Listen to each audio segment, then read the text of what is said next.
Leviticus 14. Then the Lord said to Moses and Aaron, when you arrive in Canaan, the land I am giving you as your own possession, I may contaminate some of the houses in your land with mildew. The owner of such a house must then go to the priest and say, it appears that my house has some kind of mildew. Before the priest goes in to inspect the house, he must have the house emptied so that nothing inside will be pronounced ceremonially unclean. Then the priest will go in and examine the mildew on the walls. If he finds greenish or reddish streaks and the contamination appears to go deeper than the wall's surface, the priest will step outside the door and put the house in quarantine for 7 days. On the 7th day, the priest must return for another inspection. If he finds that the mildew on the walls of the house has spread, the priest must order that the stones from those areas be removed. The contaminated material will then be taken outside the town to an area designated as ceremonially unclean. Next, the inside walls of the entire house must be scraped thoroughly, and the scrapings dumped in the unclean place outside the town. Other stones will be brought in to replace the ones that were removed, and the walls will be replastered.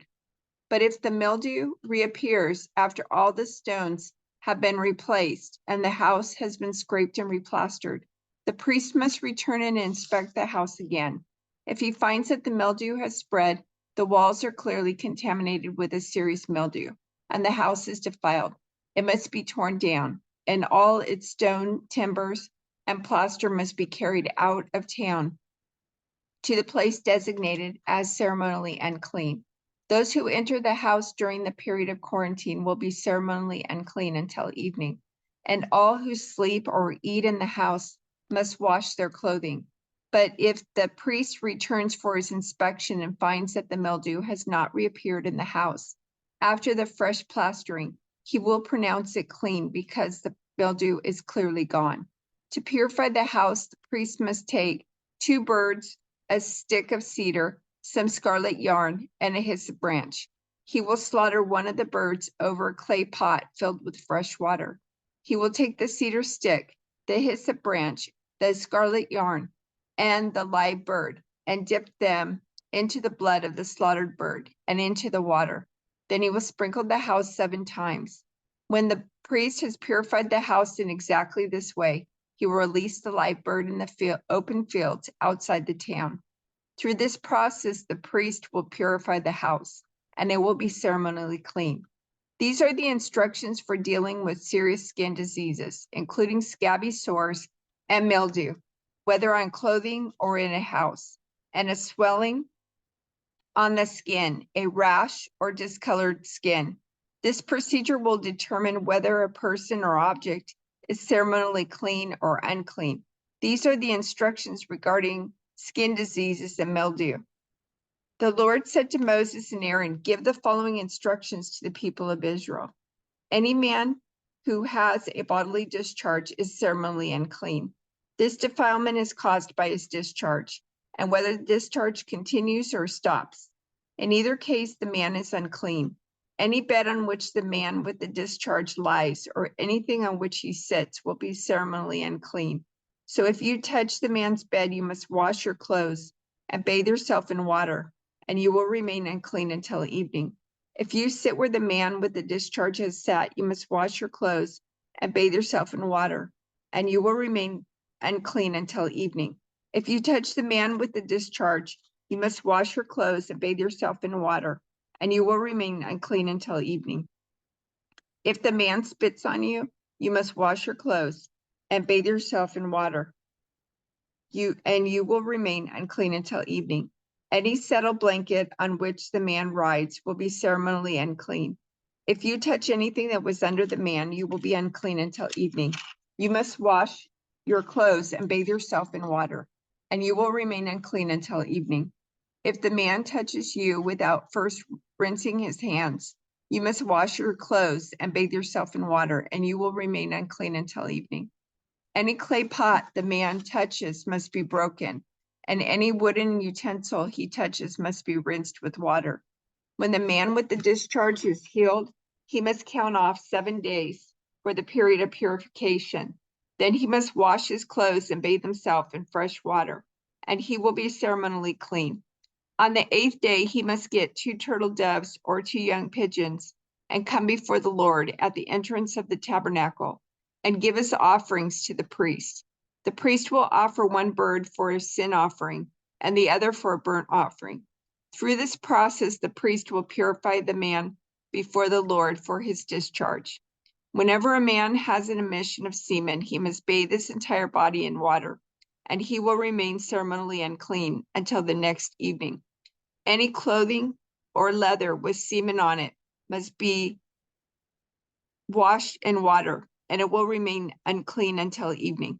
After a man and a woman have sexual intercourse, they must each bathe in water, and they will remain unclean until the next evening. When a woman has her menstrual period, she will be ceremonially unclean for 7 days. Anyone who touches her during that time will be unclean until evening. Anything on which the woman lies or sits during the time of her period will be unclean. If any of you touch her bed, you must wash your clothes and bathe yourself in water, and you will remain unclean until evening. If you touch any object she has sat on, you must wash your clothes and bathe yourself in water, and you will remain unclean until evening. This includes her bed or any other object she has sat on. You will be unclean until evening if you touch it. If a man has sexual intercourse with her and her blood touches him, her menstrual impurity will be transmitted to him. He will remain unclean for 7 days, and any bed on which he lies will be unclean. If a woman has a flow of blood for many days that is unrelated to her menstrual period, or if the blood continues beyond the normal period, she is ceremonially unclean. As during her menstrual period, the woman will be unclean as long as the discharge continues. Any bed she lies on and any object she sits on during that time will be unclean, just as during her normal menstrual period. If any of you touch these things, you will be ceremonially unclean. You must wash your clothes and bathe yourself in water, and you will remain unclean until evening. When the woman's bleeding stops, she must count off 7 days. Then she will be ceremonially clean. On the 8th day, she must bring 2 turtle doves or 2 young pigeons and present them to the priest at the entrance of the tabernacle. The priest will offer one for a sin offering and the other for a burnt offering. Through this process, the priest will purify her before the Lord for the ceremonial impurity caused by her bleeding. This is how you will guard the people of Israel from ceremonial uncleanness. Otherwise, they would die, for their impurity would defile my tabernacle that stands among them. These are the instructions for dealing with anyone who has a bodily discharge. A man who is unclean because of an emission of semen, or a woman during her menstrual period.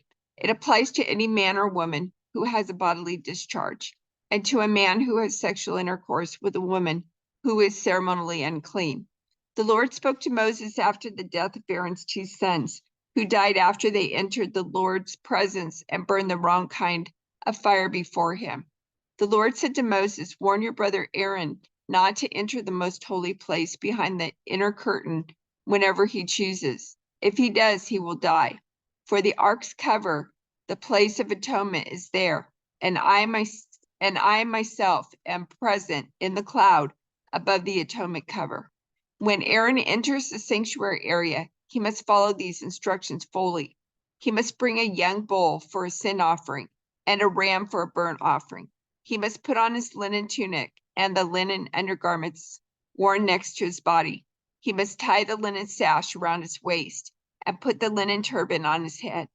These are the sacred garments, so he must bathe himself in water before he puts them on. Aaron must take from the community of Israel 2 male goats for a sin offering and a ram for a burnt offering. Aaron will present his own bull as a sin offering to purify himself and his family, making them right with the Lord. Then he must take the 2 male goats and present them to the Lord at the entrance of the tabernacle. He is to cast lots to determine which goat will be reserved as an offering to the Lord and which will carry the sins of the people to the wilderness of Azazel. Aaron will then present as a sin offering the goat chosen by lot for the Lord. The other goat, the scapegoat, chosen by lot to be sent away, will be kept alive, standing before the Lord. When it is sent away to Azazel in the wilderness, the people will be purified and made right with the Lord. Aaron will present his own bull as a sin offering to purify himself and his family, making them right with the Lord. After he has slaughtered the bull as a sin offering, he will fill an incense burner with burning coals from the altar that stands before the Lord. Then he will take 2 handfuls of fragrant powdered incense and will carry the burner and the incense behind the inner curtain.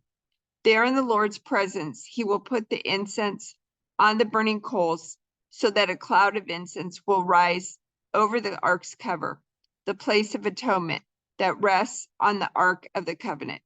If he follows these instructions, he will not die. Then he must take some of the blood of the bull, dip his finger in it, and sprinkle it on the east side of the atonement cover. He must sprinkle blood 7 times with his finger in front of the atonement cover. Then Aaron must slaughter the first goat as a sin offering for the people and carry its blood behind the inner curtain. There he will sprinkle the goat's blood over the atonement cover and in front of it, just as he did with the bull's blood. Through this process, he will purify the most holy place, and he will do the same for the entire tabernacle because of the defiling sin and rebellion of the Israelites. No one else is allowed inside the tabernacle when Aaron enters it for the purification ceremony in the most holy place. No one may enter until he comes out again after purifying himself, his family, and all the congregation of Israel, making them right with the Lord. Then Aaron will come out to purify the altar that stands before the Lord. He will do this by taking some of the blood from the bull and the goat and putting it on each of the horns of the altar. Then he must sprinkle the blood with his finger 7 times over the altar. In this way, he will cleanse it from Israel's defilement and make it holy. When Aaron has finished purifying the most holy place and the tabernacle and the altar, he must present the live goat. He will lay both of his hands on the goat's head and confess over it all the wickedness, rebellion, and sins of the people of Israel. In this way, he will transfer the people's sins to the head of the goat. Then a man specially chosen for the task will drive the goat into the wilderness. As the goat goes into the wilderness, it will carry all the people's sins upon itself into a desolate land. When Aaron goes back to the tabernacle, he must take off the linen garments he was wearing when he entered the most holy place, and he must leave the garments there. Then he must bathe himself with water in a sacred place, put on his regular garments, and go out to sacrifice a burnt offering for himself and a burnt offering for the people. Through this process, he will purify himself and the people, making them right with the Lord. He must then burn all the fat of the sin offering on the altar. The man chosen to drive the scapegoat into the wilderness of Azazel must wash his clothes and bathe himself in water. Then he may return to the camp. The bull and the goat presented as sin offerings, whose blood Aaron takes into the most holy place for the purification ceremony, will be carried outside the camp.